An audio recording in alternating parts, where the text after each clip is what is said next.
E nós estamos abordando o texto de João, capítulo 13.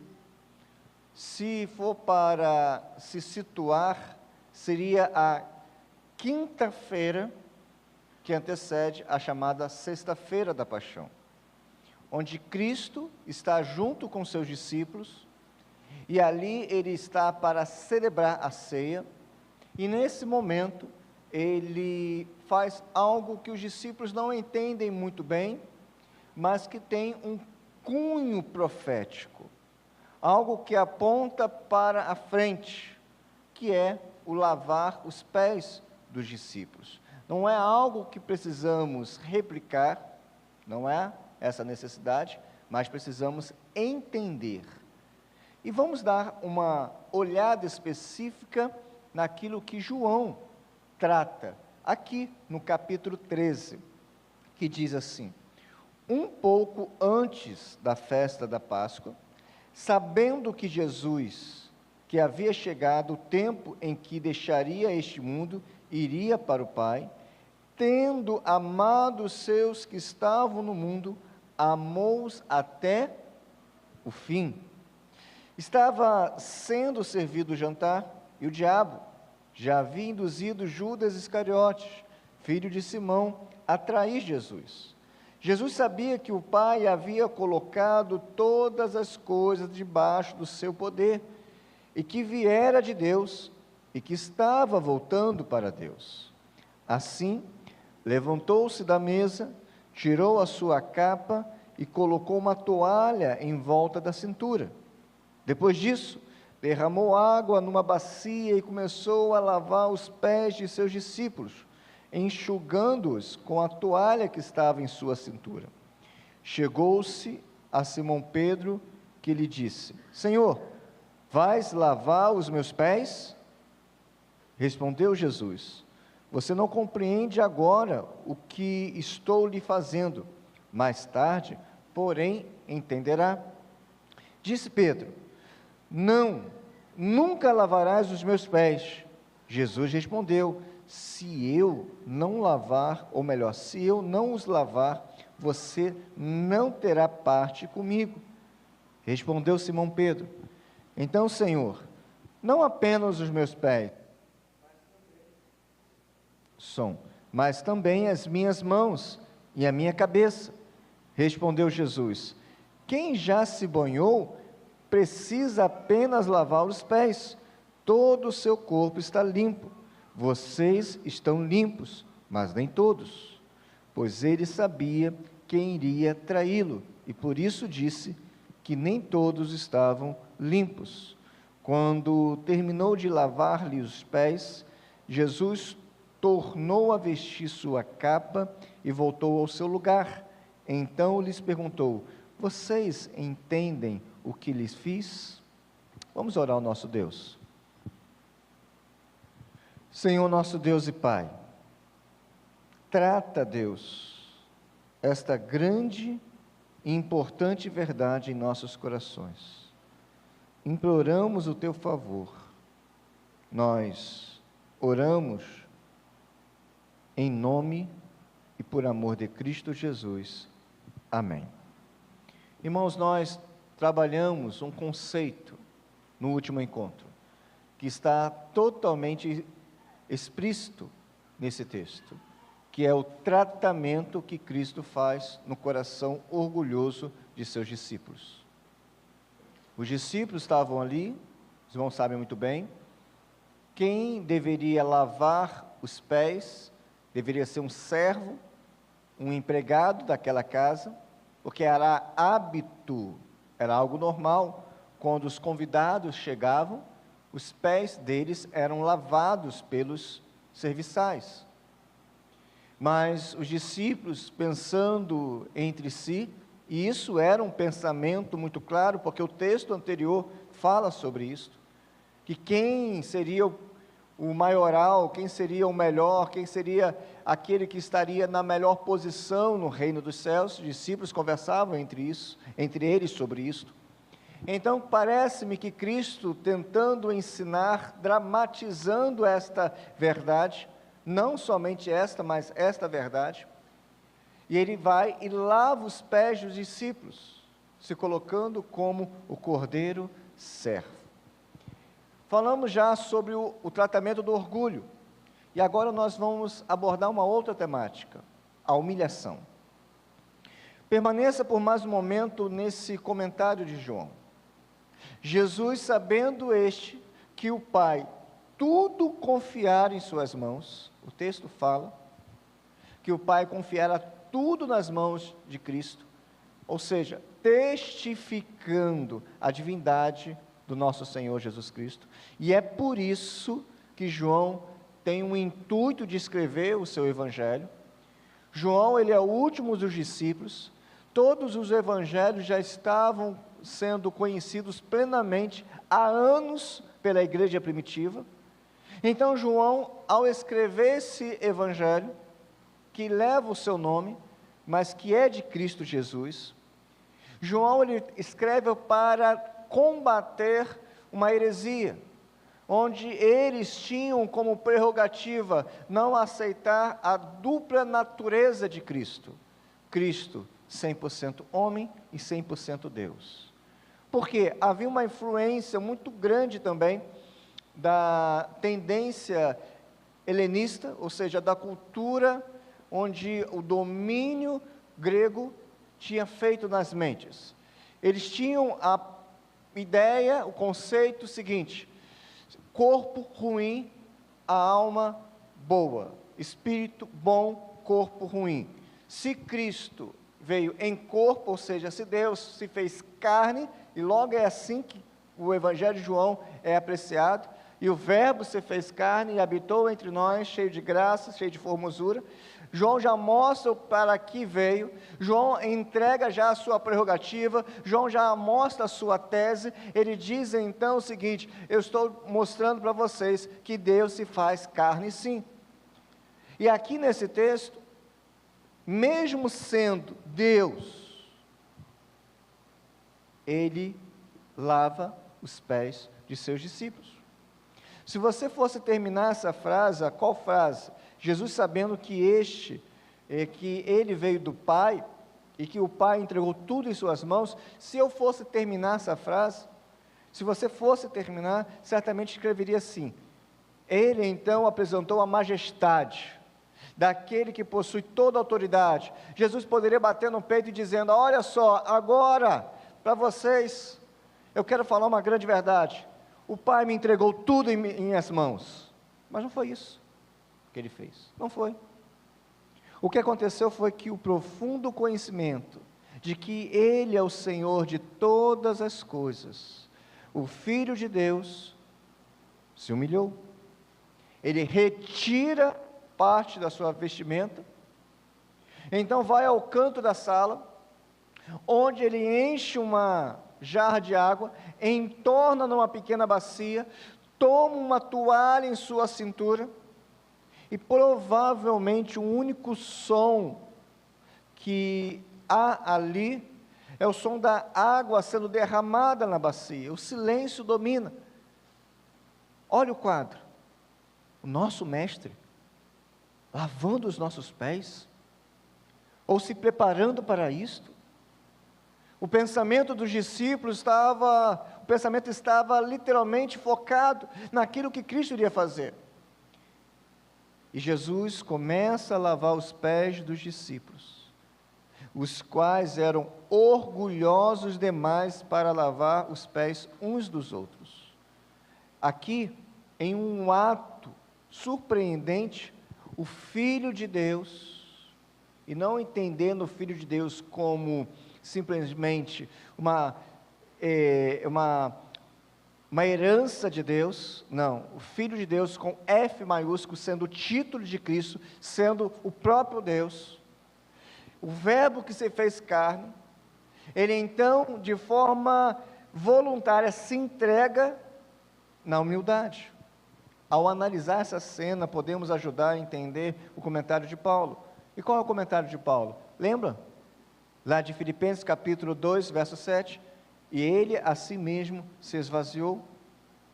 Ao longo dos anos, os estudiosos querem entender plenamente esse texto, mas podemos entender da seguinte maneira, fazendo algumas perguntas. O Filho de Deus se esvaziou de todos os seus atributos? Deixou de ser Deus? De alguma maneira ele deixou de ser o Deus eterno para viver como homem e depois retornou ao seu papel? O que foi isso? Não. O Filho de Deus a si mesmo se esvaziou, não por subtração, não se diminuindo, não perdendo parte da sua eternidade, porque não existe isso, ou da sua divindade, também não existe isso, mas ele teve por adição ao assumir a fragilidade humana. Ele não parou de ser totalmente divino quando se tornou totalmente humano. Ele, no entanto, se entregou à tarefa de nos salvar e assumir a nossa natureza. Ele fez isso, sabe por quê? Por um motivo, que foi falado aqui, a nossa abertura de missões. Aquilo que foi mais enfatizado, aquilo que foi mais evidenciado, aquilo que foi mais pregado, ele fez isso por amor. Ele veio para perdoar os nossos pecados. Ele não abriu mão de quem ele era, Deus, mas abriu mão da sua glória. Ele continua no controle de todas as coisas. Na verdade, a maravilha da humildade e da graça que ele representa aqui se deve ao fato que foi na total plenitude de sua divindade, mesmo sendo Deus, ele lavou os pés sujos de seus discípulos. Não é que ele tivesse esvaziado a sua divindade e o lavar dos pés fosse algo simplesmente um ato de um homem para um outro homem. Não. Mas é o Deus homem servindo a homens pecadores. Ele se humilhou.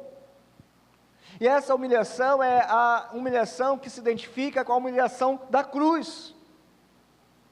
A Bíblia diz que desprezando a vergonha pública, ou seja, a ignomínia, fitando os olhos em Jesus, o autor da nossa salvação, nós temos que caminhar com Ele, como Ele caminhou pela via crucis. Só os piores malfeitores eram levados à crucificação. Só os piores. Somente aqueles que eles queriam humilhar. O Império Romano, então, colocava numa cruz. Cristo, então, aponta para esse momento, ao mostrar que Ele veio como Cordeiro servo. Ele se humilhou. Para você ter uma ideia, era proibido ao cidadão romano ser morto pela crucificação. De tão horrenda era aquela cruz. E eles não faziam nem dentro da cidade, faziam fora, por causa da humilhação. E a humilhação não era uma só humilhação, como se já fosse o suficiente morrer na cruz, mas era todo o percurso onde aquele que seria crucificado carregaria a sua própria cruz, mostrando publicamente essa humilhação. Porém, quando Cristo lava os pés dos seus discípulos, Ele mostra o serviço humilde de Deus aos homens, e não somente a homens, mas a homens pecadores, como eu sou e você é. E isso aponta para uma outra cena dessa história, que é a cena da salvação. Volte por um momento ao protesto lá de Pedro. Lembra do protesto dele? Aparentemente, tudo que Pedro vê aqui são seus próprios pés sujos e Jesus preste a lavá-los. Assim ele, de forma espontânea, quase um instinto, ele protesta. Todos nós, e eu creio que eu também estou nesse pacote, faríamos o mesmo. Não, Senhor, não, o Senhor não é o mestre. Eu não posso permitir que o Senhor lave os meus pés. Contudo, Jesus disse: Pedro, você não está entendendo? Se eu não lavar os seus pés, você não terá parte comigo. Se você recusar o sinal que eu vim fazer, você rejeitará a realidade para a qual este ato simbólico aponta. Lembra? Aponta para quê? Para a morte na cruz, para purificar os nossos pecados. Consequentemente, você não fará parte, então, da salvação que eu vim trazer. Pedro vai de um lado para o outro, de um ponto ao outro, de um extremo ao outro. Então Pedro não fala mais o seguinte, não, agora fala o seguinte, me lave todo. Você conhece gente assim? Que vai de 0 a 100 rapidamente? Que muda rapidamente? Ele ainda não consegue entender. O lava-pés é uma imagem do que Jesus faz por nossa purificação e justificação. Nós somos justificados por Cristo, mas santificados pela união com Cristo, por meio da qual somos regenerados. Porém, Jesus acrescenta, nem todos estão o quê? Limpos. Por quê? Cabe salientar o registro de João, enfatizando isto. João ele já descreve a cena daquele que traiu Cristo. João ele já conhece todo o contexto. Ele está relatando o que aconteceu de um outro olhar, tanto que ele não faz parte do mesmo compêndio de Mateus, Marcos e Lucas. É chamado de, esses 3 primeiros, de evangelhos sinóticos, tem a mesma visão. João já traz uma outra visão. E João salienta aqui uma figura que está por detrás dessa cena. Está numa outra dimensão, algo que está sendo aprontado, está sendo estruturado. E o que é? Satanás está presente nas sombras. Diz o texto bíblico, verso 2: tendo o diabo posto no coração de Judas Iscariote, filho de Simão, que traísse Jesus. Então há toda uma atmosfera, há algo que está acontecendo por detrás, algo que não estava literalmente sendo visto por todos, mas Cristo estava vendo. Satanás o estava planejando há muito tempo. Essa é a história por trás de todos os 4 evangelhos. O inimigo que antes tenta tudo para impedir Jesus de ir à cruz. Lembra disso? Tentando até fazer com que ele fosse morto ainda no seu período da infância. Lembra do massacre de Herodes? Infanticídio, o que aconteceu ali? Depois a perseguição que aconteceu com Cristo, depois do seu batismo, tudo aquilo que estava envolvido. Agora ele invade o ciclo íntimo de Cristo. Ele está ali entre os discípulos. E em poucos minutos, ele não somente está entre os discípulos, mas ele entrará no corpo de Judas. Não sei se você percebeu, mas isso faz uma analogia do que aconteceu lá em Gênesis, que entrou na serpente e agora entra no coração de Judas. Antes, uma vez, ele entrou lá no meio dos discípulos mais próximos, e agora ele entra na vida e no corpo de Judas, e ele estava tentando fazer o que Pedro tinha feito lá no passado. O quê? Impedir de Cristo ir à cruz.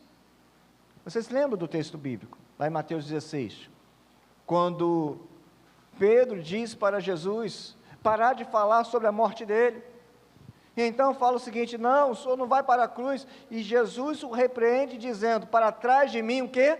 Satanás. Então a intenção, ela sempre foi constante, mas falhou mais uma vez. Mas você acha que o fracasso mudou a tática? Não, ele continuou insistindo. Mas isto mostra que assim como ele fez com Cristo, ele tenta fazer conosco também. Ele vai continuar a insistir na sua vida, a persistir, para que você se entregue às suas vontades maléficas. Mas eu e você precisamos resistir. Amém?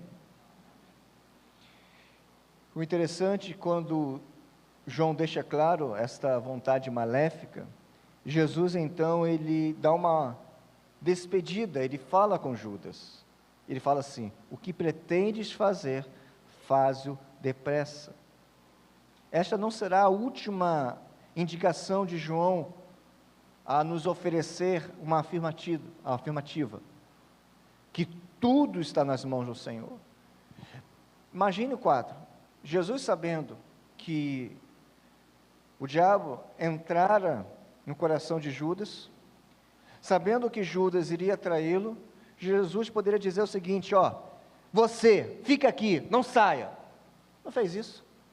Sabe por quê? Porque tem um plano ainda maior, um plano ainda melhor. Existe um Deus que está no controle de todas as coisas. Há um contraste muito nítido aqui. Um contraste, portanto, entre o propósito de Deus e o propósito de Satanás. O propósito de Satanás é de trazer desgraça, morte, destruição, mas de Deus é trazer vida, através até mesmo da morte, porque foi assim que aconteceu na cruz. Amém, povo? A magnífica narrativa por trás desses versos pode nos levar à origem de tudo isto. João nos remete a pensar no que aconteceu lá em Gênesis capítulo 3, onde fala sobre o retrato do pecado. O pecado entrando no mundo, assim como entrou por meio da semente da mulher, a semente da serpente, estão em conflito perpétuo até hoje. Mas mesmo com aquele golpe mortal, sendo o calcanhar alcançado, Cristo continua fazendo a vontade do Pai. E o que estamos presenciando aqui é o início do ápice da promessa. A cruz não foi o fim, foi o início do fim da primeira etapa, onde Cristo foi crucificado, mas Ele ressurgiu dos mortos para nos dar a salvação eterna. E João apresenta esse contraste. Muito bem, eu quero já entrar numa parte onde diz que a obra de Cristo é retratada, é a exaltação. Passamos pela humilhação, nós vimos o conceito de humilhação, vimos o conceito de salvação, que Cristo veio e permaneceu no caminho correto, e agora da exaltação. Jesus se ajoelhou perante cada um dos seus discípulos, lavou cada pé, um por um, não só o de Simão Pedro, mas também sabe de quem? De Judas. Perdão. Depois ele tomou suas vestes novamente e foi à mesa. E aí ele faz uma pergunta: compreende o que eu fiz? O verbo que João pega aqui é o verbo tomar. E é exatamente o mesmo verbo que João utiliza num outro versículo. Esse verbo ele ecoa no seu sentido anterior, porque em João capítulo 10, versos 17 e 18, preste atenção, diz assim: porque dou a minha vida para tornar a tomá-la. Ok? Tornar a tomá-la, o tomar novamente, é o mesmo verbo que João coloca aqui, quando Jesus, ele tomou a mesa novamente. Então diz o verso: ninguém a tira de mim, está falando sobre a vida de Cristo, mas eu de mim mesmo a dou, tenho poder para dar e poder para tornar a tomá-la.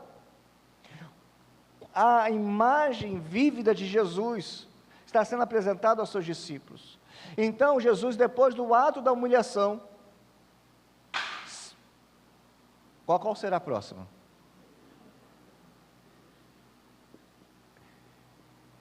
Depois do ato da humilhação, de lavar os pés, em comparação ao ato da cruz, da humilhação, Cristo então retorna para os seus discípulos, assim como ele fez, ele retornou para os seus discípulos depois da cruz. Você entende o que Cristo está ensinando aqui?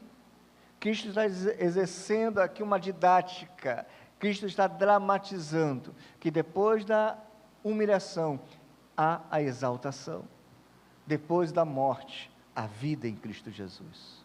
É isto. Eu quero terminar dizendo que essa imagem profética ela já tinha sido pintada por outros profetas. Isaías, por exemplo, lá em Isaías 52, ele fala sobre o servo sofredor. Era necessário Cristo passar por tudo isto. Quando Pedro disse, não vá para a cruz, Cristo o repreendeu.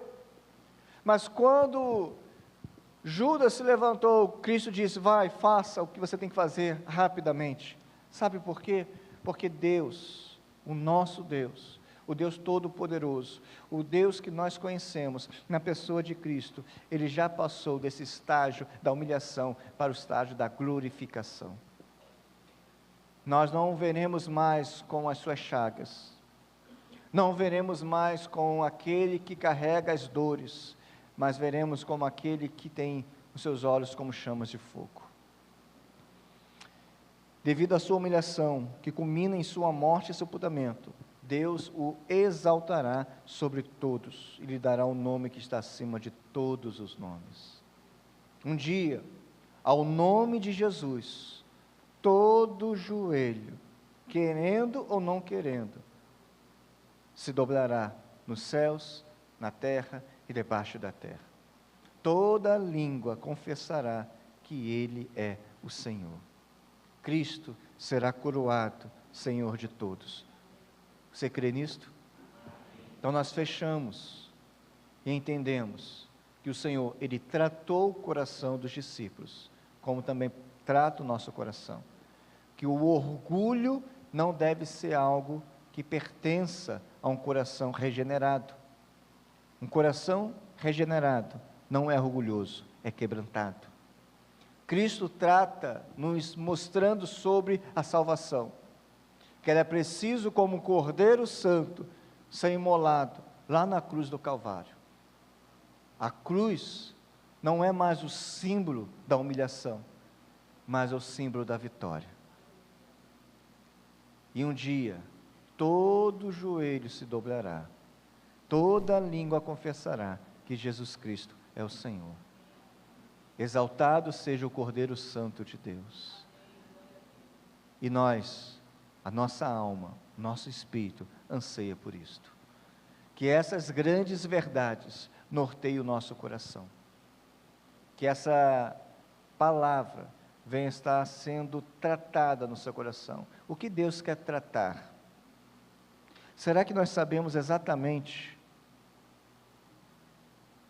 em que ponto somos orgulhosos? Será que sabemos valorizar a salvação de Cristo? Ou vivemos a nossa vida cristã como se a salvação fosse algo a mais? Não. Eu quero te encorajar a entender a salvação. A salvação foi dolorosa. Para que pudéssemos ter a salvação, foi preciso derramamento de sangue. Porque para remissão de pecados, como diz o autor aos Hebreus, há necessidade de derramar sangue. E foi o sangue imaculado. Não o sangue de um homem, mas do Deus homem. Aquele mesmo Deus homem que lavou os pés dos seus discípulos, foi o mesmo que se entregou. Ele não foi jogado numa cruz. Ele não foi colocado numa cruz à força. Voluntariamente, como o cordeiro que vai ao matadouro, ele foi para a cruz.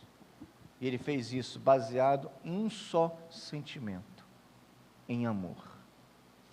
Tudo o que Cristo fez ao lavar os pés aponta para a cruz, e a nossa vida precisa apontar para a cruz. Amém? Eu gostaria de orar contigo. Gostaria de convidá-lo a fechar os seus olhos, a pensar sobre esses três conceitos: conceito do orgulho, conceito da salvação e da humilhação / exaltação. Onde estamos permitindo que o nosso coração seja orgulhoso? Estamos vivendo e valorizando a salvação que há em Cristo, se eu vivo de maneira indigna, isto quer mostrar, isto aponta que eu não estou valorizando a salvação, a tão grande salvação, como diz o texto bíblico, que Cristo nos deu. Humilhe o seu coração, humilhai-vos, pois, debaixo da potente mão de Deus, diz nosso irmão Pedro. Se humilhe diante do Senhor, como servo que somos. Esse conceito não pode fugir da nossa vida. Somos servos. E a humilhação não é de menosprezo e desprezo. Não. A humilhação é de reconhecer que Ele é o Senhor e nós somos servos. Pare de tentar conduzir a sua própria vida. O servo não manda em si. O servo obedece. Pare de tentar resolver as suas dificuldades com a sua própria força. Isso é orgulho. Deus despreza os orgulhosos. Dependa de Deus. Mas não da boca para fora, mas na prática, na sua vida, no seu dia a dia, dependa de Deus. Deus tem inúmeras maneiras de nos mostrar o quanto precisamos depender dEle. E Ele faz todas essas maneiras em amor. Não dependa das suas posses, das suas qualificações, mas dependa de Deus. Quebre esse orgulho. E viva uma vida que exalte a Deus. Aquele que é o Senhor de todas as coisas. Aquele que é coroado de honra, de glória, de louvor. Viva uma vida que glorifique a Deus, ou sirva por meio da igreja, que é o reino visível. Honre a Deus com seus bens, com seus dízimos, mensalmente, com as suas ofertas, com seus dons, com a sua capacidade, com a sua força.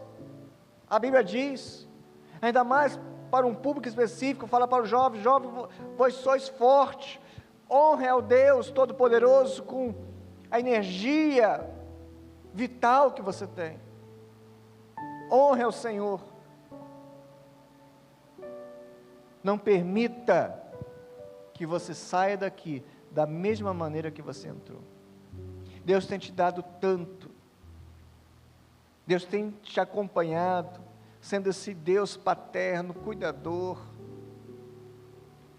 aquele Deus que tem te servido, como Cristo serviu aos seus discípulos. O nosso Deus, Ele tem nos servido, mas não permita a falta de reconhecimento do seu coração. Senhor nosso Deus e Pai, diante de tudo aquilo que foi dito, Pai, imploramos o Teu favor sobre nós. Mais uma vez eu peço, Deus, que não saiamos daqui da mesma maneira, mas que o Teu Espírito Santo nos convença do pecado, da justiça e do juízo. Que o Teu Espírito Santo nos mostre onde estamos errando, no nosso orgulho, na nossa altivez, não valorizando a Sua tão grande salvação. Ó Deus, não permita que isso seja uma verdade em nosso coração, mas se está sendo, Deus, perdoa-nos. Se não estamos valorizando o que o Senhor fez na cruz, Senhor, perdoa-nos, ó Pai. Se as nossas decisões, se as nossas atitudes estão nos levando para longe do esse reconhecimento, Deus, nos faça voltar, Pai. Nos faça voltar, Senhor. Que a vereda do reconhecimento seja, Deus, esteja debaixo dos nossos pés. Ó Deus, que o nosso coração venha a ser humilde e piedoso. Que dentro do nosso peito o Senhor venha esculpir um coração piedoso, temente a Ti, e que exalte só o Senhor. Arranque de nós a vaidade mundana, pecaminosa, mas que tenhamos a Ti, Deus, como nosso alvo supremo. Ó Deus, que essa oração não seja somente minha, mas que seja também dos meus irmãos. Nós oramos em nome e por amor de Cristo Jesus. Amém?